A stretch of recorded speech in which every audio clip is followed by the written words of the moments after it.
బైజూస్ కథ ముగిసిందా? ఎందుకు ఈ మాట అంటున్నా అంటే ప్రజెంట్ బైజూస్ ఫౌండర్ మొత్తం ఆస్తి జీరో, లిటరల్లీ జీరోకి పడిపోయిండు. లాస్ట్ ఇయర్ బైజూ రవీంద్రన్ మొత్తం ఆస్తి విలువ 17,545 కోట్ల రూపాయలు, అంటే ఆల్మోస్ట్ $2.2 బిలియన్. బైజూస్ ఫౌండర్కి బెంగళూరులో ఒక పెద్ద ఇల్లు ఉంది అండ్ అలానే ఒక అండర్ కన్స్ట్రక్షన్ విల్లా కూడా ఉంది. అయితే ఆయన కంపెనీలో ఉండే 15,000 మంది ఎంప్లాయీస్కి శాలరీ ఒక నెల ఇవ్వకపోవడం వల్ల ఆ 2 ఇళ్లను తాకట్టు పెట్టేసి మరి వాళ్ళకి పైసలు ఇవ్వాల్సి వచ్చింది. అండ్ బైజూస్లో ఇన్వెస్ట్ చేసిన ఇన్వెస్టర్స్ ముందు ఈ రవీంద్రని బైజూస్ CEO పొజిషన్ నుంచి తీసేసేరి ఈయనకు అసలు బిజినెస్ చేయడమే రావట్లేదు, అందుకే మొత్తం లాస్ చేస్తున్నాం అని చెప్తున్నారు. బట్ బైజూ రవీంద్రన్ మాత్రం వాళ్ళకి నన్ను తీసేసే ఎలాంటి రైట్ లేదు అని చెప్పేసి అందరి ముందు చెప్తుండు. లాస్ట్ 2 సంవత్సరాల్లో 10,000 మందికి పైగా ఎంప్లాయీస్ని ఈ కంపెనీ తీసేసింది. అసలు ఏంటిది ఇదంతా? ఇంత గలీజ్గా ఒక కంపెనీ పడిపోతుందా? నిజంగా బైజూస్ ఇట్లా అవ్వడానికి కారణం బైజూ రవీంద్రనా లేకపోతే ఇంకేమైనా ఉండొచ్చా? అండ్ బైజూ రవీంద్రన్ చేసిన కొన్ని మిస్టేక్స్ ఏంటివి, ఇవన్నీ ఈ వీడియోలో డీటెయిల్గా తెలుసుకుందాం. అంతకన్నా ముందు బైజూస్ పతనానికి కారణమైన కొన్ని మెయిన్ రీజన్స్ గురించి తెలుసుకోవాలి. 4 నెలల ముందు నేను బైజూస్ పైన ఒక వీడియో చేసిన. ఆ వీడియో కింద కామెంట్స్లో కొన్ని వందల మంది పేరెంట్స్ పిల్లల కోసం 1,20,000, 60,000 ఇలా కట్టి వాళ్ళ పిల్లలకి బైజూస్ కోర్సెస్ అండ్ వాటి టాబ్లెట్స్ కూడా ఇప్పించారు. ఈవెన్ వాళ్ళ దగ్గర అంత స్తోమత లేదు అని వాళ్ళకి తెలిసి కూడా పిల్లల కోసం అది ఇప్పించారు. బట్ వాళ్ళు పిల్లల కోసం ఇప్పించారు అనుకుంటున్నారు కానీ అలా ఇప్పించేలాగా చేసింది మాత్రం బైజూస్లో ఉండే సేల్స్ ఎగ్జిక్యూటివ్స్. ఈ సేల్స్ మ్యాన్స్ ఏం చేస్తారంటే వాళ్ళ దగ్గరికి వెళ్ళి పిల్లలకి కొంచెం ట్రికీ క్వశ్చన్స్ అడగడం, వాళ్ళ సబ్జెక్ట్కి సంబంధించిన క్వశ్చన్స్ అడుగుతూ ఉంటారు. పిల్లడు స్మార్ట్ ఉంటే వెంటనే ఆన్సర్ చెప్పేస్తాడు, కొంచెం డల్ ఉందనుకోండి అంత మంచిగా చెప్పలేడు. ఒకవేళ స్మార్ట్ ఉన్న పిల్లాడి దగ్గరికి వెళ్తే, సార్ మీ అబ్బాయి చాలా స్మార్ట్ ఉన్నాడు, మా బైజూస్ కోర్సెస్ ఇప్పించి చూడండి ఇంకా స్మార్ట్ అయిపోతాడని చెప్పేసి కన్విన్స్ చేస్తారు. ఒకవేళ మంచిగా చెప్పకపోతే ఇలా వీక్ ఉన్నాడు కదా, సో చాలామంది ఇలానే మా కోర్సెస్ తీసుకున్న తర్వాత చాలా బాగా చదవడం స్టార్ట్ చేశారని చెప్పేసి కన్విన్స్ చేస్తారు. ఒకవేళ వాళ్ళ పేరెంట్స్ దగ్గర పైసలు లేకున్నా, వాళ్ళ దగ్గర స్తోమత లేకున్నా వీళ్ళొక ట్రిక్ని యూజ్ చేస్తారు. ఏం చేస్తారంటే వాళ్ళ పేరెంట్స్ ముందే ఆ అబ్బాయి దగ్గరికి వెళ్ళి వాళ్ళ సబ్జెక్ట్కి సంబంధం లేకుండా ఉన్న ఒక క్వశ్చన్ అడుగుతారు. ఒకవేళ ఆ అబ్బాయి అది చెప్పలేకపోతే వాళ్ళకి అక్కడే బైజూస్ వీడియో చూపించి ఆ కాన్సెప్ట్ అర్థం చేయించి మళ్ళీ అదే క్వశ్చన్ని రిపీట్ చేస్తారు. అప్పుడు ఆ పిల్లాడు ఎట్లాగో కాన్సెప్ట్ నేర్చుకుండు కాబట్టి ఆన్సర్ ఇదిగా చెప్పేస్తారు. దీనివల్ల ఏమైందంటే పేరెంట్స్కి వాళ్ళ పిల్లాడి మీద అండ్ బైజూస్ కోర్సెస్ మీద నమ్మకం వస్తుంది. ఇలా వాళ్ళ ముందే కన్విన్స్ చేసింది కాబట్టి ఈ కోర్సెస్ తీసుకుంటే మా అబ్బాయి చాలా గ్రో అవుతాడు అని చెప్పేసి చాలామంది పేరెంట్స్ ఈ కోర్సెస్ తీసుకుంటూ ఉంటారు. మళ్ళీ ఆ పిల్లలు ప్రిపేర్ అయ్యేది IASకో IPSకో కూడా కాదు, 6th క్లాస్ పిల్లలు, 4th క్లాస్ పిల్లలు, అలాంటి చిన్న పిల్లల కోసం లక్షల్లో ఖర్చు పెట్టి కోర్సెస్ ఇప్పిస్తూ ఉంటారు. ఈ కాలంలో ఇంట్లో ఉండే వైఫ్ అండ్ హస్బెండ్ ఇద్దరు కష్టపడితేనే ఇల్లు గడవడం చాలా కష్టమవుతుంది. ఎందుకంటే ఇంటి ఖర్చులకి, EMIస్కి వీటన్నిటికీ డబ్బులు పోను వాళ్ళ దగ్గర ఏం మిగలట్లేదు. మళ్ళీ అందులో ఈ ₹1,00,000 ఎక్స్ట్రా అంటే ఆ ఫ్యామిలీ చాలా కష్టాల లోపలికి వెళ్ళిపోతుంది. అండ్ ₹1,00,000 మీద పడితే ప్రెజర్ ఎట్లుంటుందో ఆ పేరెంట్స్కే తెలుస్తుంది. అయితే ఇలా పేరెంట్స్ కన్విన్స్ చేసి బైజూస్ కోర్సెస్ ఇప్పించిన తర్వాత వాళ్ళంతా చేతులు దులిపేసుకొని వెళ్ళిపోతారు అండ్ వాళ్ళకి ఎలాంటి సంబంధం లేదు అన్నట్టే బిహేవ్ చేస్తారు. ఈ విధంగా బైజూస్ స్టార్టింగ్లో ఇంటింటికి వెళ్ళి పేరెంట్స్ని కన్విన్స్ చేసేసి కోర్సెస్ ఇప్పించేది. అలా చేస్తూ ఉండగా మధ్యలో COVID-19 వచ్చింది. ఇట్లా రావడం వల్ల ఎడ్టెక్ ఇండస్ట్రీ అనేది చాలా పెద్దగా బూమ్ అయింది. అట్లా బూమ్ అవ్వడం వల్ల ఎక్కడ చూసినా బైజూస్ యాడ్సే కనిపిస్తున్నాయి. బట్ మెయిన్ ప్రాబ్లం ఎక్కడొచ్చిందంటే ఈ ఊపులో చాలామంది ఇన్వెస్టర్స్ ఇంత మంచి కంపెనీలో పైసలు పెట్టకుంటే మన పైసలు గ్రో అవ్వడం ఆగిపోతాయి అని చెప్పేసి చాలామంది పెద్ద ఇన్వెస్టర్స్ ఆ టైంలో బైజూస్ని అప్రోచ్ అయ్యారు. అట్లా ఎంతమంది ఇన్వెస్టర్స్ వస్తే బైజూస్ వాళ్ళు అంతమంది పెద్ద ఇన్వెస్టర్స్ ఫండ్ రైజ్ చేసేవాళ్ళు. ఇలా బైజూస్ దగ్గరికి చాలా డబ్బు రావడం స్టార్ట్ అయింది అండ్ వాళ్ళ వాల్యుయేషన్ చాలా ఎక్కువగా పెరగడం స్టార్ట్ అయింది. సో ఈ విధంగా బైజూస్ దగ్గర చాలా పైసలు రావడం వల్ల ఇష్టం వచ్చినట్టు ఏ కంపెనీని పడితే ఆ కంపెనీని కొనడం స్టార్ట్ చేసింది. అలానే ఒక చెత్త కంపెనీని కూడా ఈ ప్రాసెస్లో కొన్నది. $300 మిలియన్ పెట్టి వైట్ హ్యాట్ జూనియర్ అనే ఒక కంపెనీని కొన్నది. అండ్ యూఎస్కి చెందిన ఎపిక్ అండ్ గ్రేట్ లెర్నింగ్ అనే ఒక ఎడ్యుకేషన్ కంపెనీస్ని కూడా కొన్నది. సో ఇవి కొన్న తర్వాత ఈ వైట్ హ్యాట్ జూనియర్లో 8 ఏళ్ల పిల్లలకి కోడింగ్ నేర్పిస్తామని చెప్పేసి చాలా యాడ్స్ రన్ చేసింది. ఇలా వీళ్ళు కొన్ని ఫేక్ ప్రామిసెస్ చేయడం వల్ల అండ్ గూగుల్లో కొంతమంది పిల్లలకు జాబ్ వచ్చిందని చెప్పేసి ఫేక్ యాడ్స్ క్రియేట్ చేయడం వల్ల చాలామంది కోర్సెస్ కొన్నారు. కొన్న తర్వాత ఇది ఫ్రాడ్ అని తెలిసి ఈ వైట్ హ్యాట్ జూనియర్ని నమ్మడం అందరూ ఆపేశారు. అలా మేజర్గా ఈ బైజూస్కి లాస్ అనేది ఈ ఒక్క కంపెనీ నుంచే రావడం స్టార్ట్ అయింది. అలా వైట్ హ్యాట్ జూనియర్లో వాళ్ళకు వచ్చే సేల్స్ కన్నా లాసెసే ఎక్కువ అవ్వడం స్టార్ట్ అయినాయి. బట్ వాల్యుయేషన్ మాత్రం చాలా బాగా పెరుగుతుంది. అలా వాళ్ళ వాల్యుయేషన్ పెరుగుతూ $22 బిలియన్ వరకు పెరిగింది.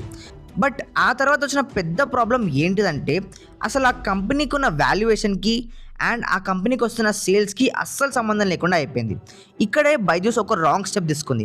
వాళ్ళకున్న కంపెనీ గ్రో అవ్వాలంటే ముందు వాళ్ళ కస్టమర్స్కి వాల్యూ ఇవ్వాలి, అది ఎలాగో ఇస్తలేదు. బట్ బైజూస్ వాల్యుయేషన్కి తగ్గట్టుగా ఆ కోర్సెస్ సెల్ అవ్వట్లే అని చెప్పేసి చాలా మంది ఎంప్లాయీస్ మీద ప్రెషర్ పెట్టడం స్టార్ట్ చేసింది. ఈ బైజూస్ కంపెనీ గ్రో అవ్వడానికి మెయిన్గా 3 పిల్లర్స్ కారణం.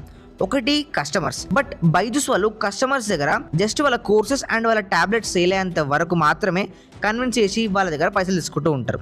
ఇలా కస్టమర్స్ దగ్గర వాళ్ళు ట్రస్ట్ కోల్పోయారు. సెకండ్, బైజూస్లో పనిచేస్తున్న ఎంప్లాయీస్. ఈ సెకండ్ పిల్లర్ని కూడా వీళ్ళు బ్రేక్ చేసిరు. ఎట్లా అంటే రోజుకి 14 గంటల పాటు పని చేయించుకున్నది. ఎవరైనా ఒక ఎంప్లాయీ ఆఫీస్లో మొత్తం స్ట్రెస్డ్గా వర్క్ చేసిన తర్వాత ఇంటికాడికి పోయినాకనైనా ప్రశాంతంగా ఉండాలనుకుంటాడు. బట్ ఈ బైజూస్ ఎంప్లాయీస్ మాత్రం ఆఫీస్లో ఎంత ప్రెషర్ అయితే ఉంటుందో ఇంటికి వచ్చినా కూడా అంతే ప్రెషర్తో వర్క్ చేసేవాళ్ళు. అండ్ అదేవిధంగా కంపెనీలో ఉండే బాసెస్ వీళ్ళ మీద అరవడం అండ్ వాళ్ళ టార్గెట్ అచీవ్ కాకపోతే లంచ్ బ్రేక్కి కూడా పంపేయకపోవడం, ఇలా వర్క్ ప్రెషర్ ఎక్కువ వేసేసి అందులో ఉండే ఎంప్లాయీస్ సరిగ్గా పని చేయకుండా చేసారు. ఇప్పుడు ఆ కంపెనీ గ్రో అవ్వాలని డే అండ్ నైట్ వర్క్ చేస్తున్న వాళ్ళనే సరిగ్గా చూసుకోకపోతే ఆ కంపెనీ ఎట్లా గ్రో అవుతుంది? 0 నుంచి $22 బిలియన్ బైజూస్ పోయిందంటే వాళ్ళ ఒక్కరి కృషే కాదు కదా, ఆయనతో పాటు ఉన్న ఎంప్లాయీస్ కూడా చాలా కష్టపడే ఉంటారు. బట్ ఈ బైజూస్ వాళ్ళు ఇలా బిహేవ్ చేస్తూ ఎంప్లాయీస్ లో బైజూస్ మీద ఉన్న ట్రస్ట్ ని కూడా పోగొట్టుకున్నారు. ఇలా వీళ్ళ సెకండ్ పిల్లర్ ని కూడా బ్రేక్ చేసినారు. దానివల్ల చాలా మంది రియల్ గా కష్టపడే ఎంప్లాయీస్ అండ్ బైజూస్ అంటే రెస్పెక్ట్ ఉన్న ఎంప్లాయీస్ కూడా బైజూస్ని వదిలిపెట్టేసి వేరే కంపెనీస్లోకి వెళ్ళి బైజూస్ ఇలా మిస్టేక్స్ చేస్తుంది, ఈ తప్పులు చేస్తుంది అని చెప్పేసి బయట మార్కెట్లో చెప్పడం స్టార్ట్ అయింది. అప్పటి నుంచే బైజూస్ నెగిటివ్ ఫేస్ అనేది స్టార్ట్ అయింది. అలా చాలామందికి ఈ బైజూస్లో జరుగుతున్నవన్నీ విషయాలు తెలిసినాయి. Third main pillar investors. అయితే బైజూస్ కంపెనీ ఇంత ఫాస్ట్గా గ్రో అవడానికి మెయిన్ రీజన్ అందులో ఇన్వెస్ట్ చేసిన ఇన్వెస్టర్స్. అయితే ఒకసారి బైజూస్ వాటి వాల్యుయేషన్ పెంచడంతో పాటు వేరే కంట్రీస్లోకి ఎక్స్పాండ్ చేద్దామని చెప్పేసి యూఎస్లో ఉండే కొన్ని కంపెనీస్ కొందామనేసి అనుకుంది. అలా కొనడం కోసం నవంబర్ 2021లో కొంతమంది యూఎస్ బేస్డ్ లెండర్స్ దగ్గర $1.2 బిలియన్ అప్పు తీసుకుంది.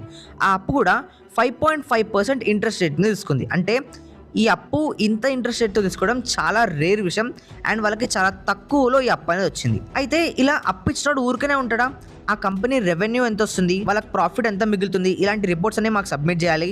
అండ్ మేము ఇచ్చిన ఈ పైసల్ని మీరు ఎలా ఖర్చు పెడుతున్నారో కూడా మాకు టైం టు టైం అప్డేట్ చేయాలి అని చెప్పేసి వాళ్ళు చెప్పారు. బట్ బైజూస్ దీనిని డీలే చేయడం వల్ల, టైం టు టైం అప్డేట్ చేయకపోవడం వల్ల ఆలోచించిన వాళ్ళు ఏమైంది ఇలా చేస్తారు అని చెప్పేసి అడగడం స్టార్ట్ చేసిండు. అండ్ అప్పుడే కస్టమర్స్కి బైజూస్ మీద ట్రస్ట్ కూడా మెల్లమెల్లగా తగ్గిపోవడం స్టార్ట్ అయింది. COVID-19 కూడా మొత్తం వెళ్ళిపోయింది. అలా అందరూ ఆఫ్లైన్లోకి వెళ్ళడం స్టార్ట్ చేశారు. అయితే బైజూస్ రెవెన్యూలో 80% రెవెన్యూ అనేది వాళ్ళు అమ్మే ట్యాబ్లెట్స్ నుంచి వస్తుంది. అండ్ ఆ కోర్సెస్ నుంచి కేవలం 20% రెవెన్యూ మాత్రమే వస్తుంది. సో ఇలా ఈ ఆన్లైన్ కోర్సెస్తో పనిగా అని చెప్పేసి బైజూస్ ఆఫ్లైన్ ట్యూషన్స్ కూడా అప్పట్లో స్టార్ట్ చేశారు. అండ్ అది కొంచెం సక్సెస్ఫుల్ కూడా అయింది. కానీ బైజూస్కి వచ్చే లాసెస్తో కంపేర్ చేసుకుంటే బైజూస్ ట్యూషన్స్ అంత పెద్దగా సక్సెస్ కాలేదు. సో ఇలా కోర్సెస్ ద్వారా రెవెన్యూ తక్కువ రావడం అండ్ వాళ్ళ సేల్స్ అన్ని తగ్గిపోవడం వల్ల బైజూస్కి సేల్సెస్ ఇంకా తక్కువ అయిపోయినాయి. అండ్ అలానే ఎంప్లాయీస్ వర్క్ ప్రెషర్ వల్ల చాలా మంది ఎంప్లాయీస్ రిజైన్ చేస్తూ వెళ్ళిపోవడం, బాస్ పైన కొంతమంది ఎంప్లాయీస్ అరవడం, అందులో ఉండే స్టాఫ్ సరిగా పనిచేయకపోవడం, ఇలాంటి వీడియోస్ అన్ని సోషల్ మీడియాలో వైరల్ అయిపోయినాయి. రీసెంట్గా బైజూస్ వల్ల బాగా ఫ్రస్ట్రేటెడ్ అయిన కొంతమంది పేరెంట్స్ బైజూస్ ఆఫీస్లోకి వచ్చి ఆ టీవీని లాక్కొని తీసుకెళ్ళిపోతూ ఉండే వీడియో వైరల్ అయిపోయింది.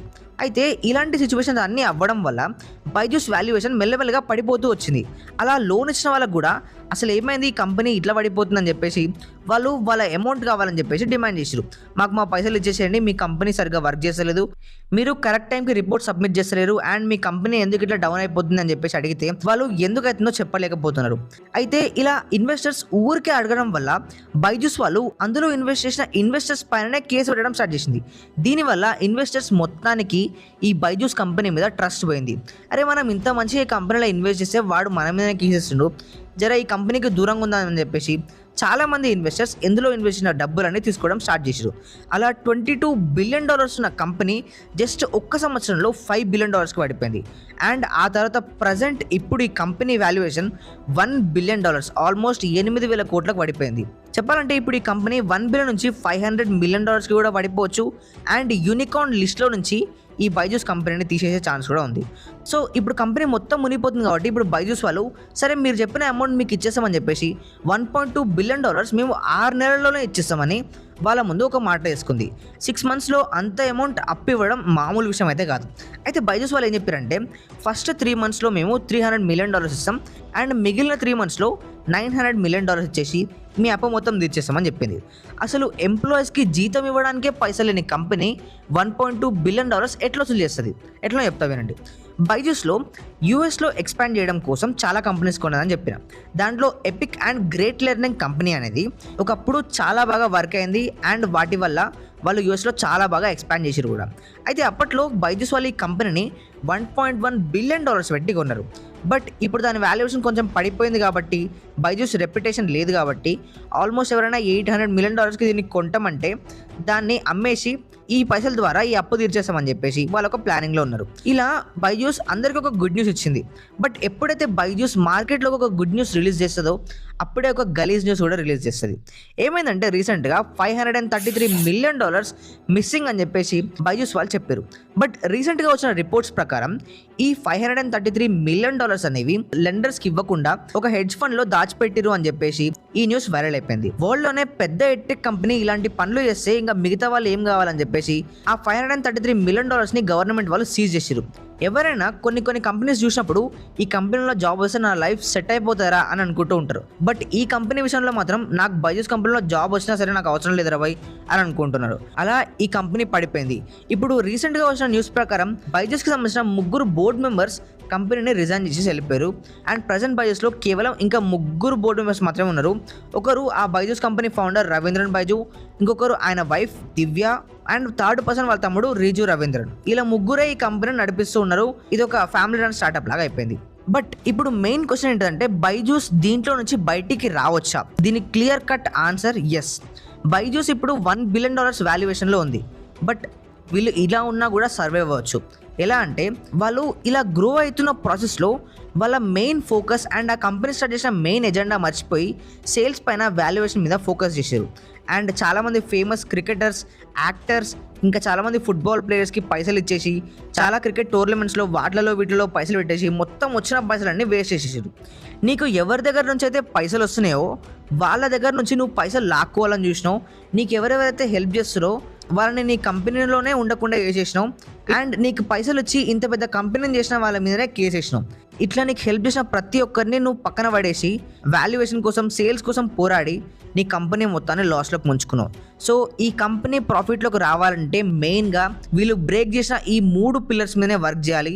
ఒకటి, కస్టమర్స్కి కరెక్ట్ వాల్యూ ఉన్న కోర్సెస్ అందించి వాళ్ళకి కరెక్ట్ ప్రైస్లో వాటిని అందించాలి. 2, కంపెనీనే నమ్ముకున్న ఎంప్లాయీస్ని ఎక్కడికి పంపకుండా వాళ్ళ శాలరీస్ వాళ్ళకి ఇస్తూ ఎక్కువ ప్రెషర్ పెట్టకుండా వాళ్ళ సేల్స్ వాళ్ళు చేసేలా చేయాలి. 3, వచ్చే కొంతమంది ఇన్వెస్టర్స్ అయినా బాగా చూసుకొని కంపెనీ వాల్యుయేషన్ మీద, సేల్స్ మీద ఫోకస్ చేయకుండా కంపెనీ ప్రాఫిటబుల్గా గ్రో అయ్యే విధంగా ఫోకస్ చేస్తే ఇది వరల్డ్లోనే బెస్ట్ ఎడ్టెక్ స్టార్ట్అప్ అవుతుంది. బట్ బైజూ రవీంద్రన్ ఉండే మెంటాలిటీ వల్ల ఆయననే కంపెనీని గ్రో చేసిండు. ఆ గ్రో చేసిన కంపెనీని మొత్తం కిందికి పడేసిండు. సో ఆ బైజూ రవీంద్రన్ మైండ్ సెట్ మారితే కంపెనీ మళ్ళీ గ్రో అయిపోతుంది. లేదు నేను ఇట్లనే ఉంటా, ఇది నా కంపెనీ, నేనే ఉంటా, వేరే సీఈఓని పెట్టను, నాకు నచ్చినట్టే చేస్తా, ఇలాంటివన్నీ దిమాగ్లో పెట్టుకొని పోతే మాత్రం ఇంకా బైజూస్ పతనాన్ని ఎవ్వరూ ఆపలేరు. ఇప్పుడు చాలా మందికి ఒక క్వశ్చన్ రావచ్చు, $22 బిలియన్ అసలు ఈ కంపెనీ ఎట్లా వేస్ట్ చేసింది, దేంట్లో ఖర్చు పెట్టింది?